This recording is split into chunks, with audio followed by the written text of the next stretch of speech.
అమృత్ పథకంలో భారీ అక్రమాలు జరిగాయని మాజీ మేయర్ రవీందర్ సింగ్ ఆరోపించారు. కరీంనగర్లోని ఓ ప్రైవేటు హోటల్లో ఆయన మీడియాతో మాట్లాడారు.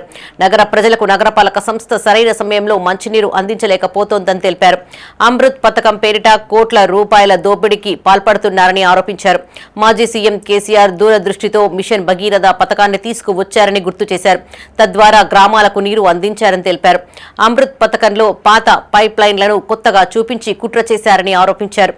కాంట్రాక్టర్లు అధికారులు కుమ్మక్కై టెండర్ల పేరుతో నగర ప్రజల కష్టార్జితం దోచుకుంటున్నారని మండిపడ్డారు. కేంద్ర మంత్రి బండి సంజయ్ కుమార్, జిల్లా కలెక్టర్, మున్సిపల్ కమిషనర్ జోక్యం చేసుకుని సమగ్ర విచారణ జరిపించాలని డిమాండ్ చేశారు. ఈ సమావేశంలో రవీందర్ సింగ్ తో పాటు బీఆర్ఎస్ నాయకులు, కార్యకర్తలు పాల్గొన్నారు. ఈరోజు ప్రధాన కారణం ఏంటంటే నీటి సమస్య.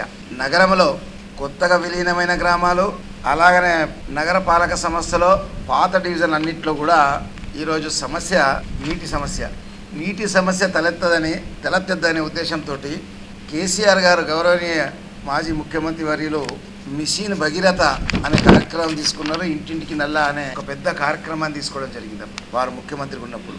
దానికి అనుగుణంగా ప్రతి గ్రామంలో కూడా పైప్ లైన్లు వేయాలి, ప్రజలకు మంచినీరు తాగేయాలనే ఆలోచనతోటి ఈ కార్యక్రమాన్ని తీసుకున్నారు.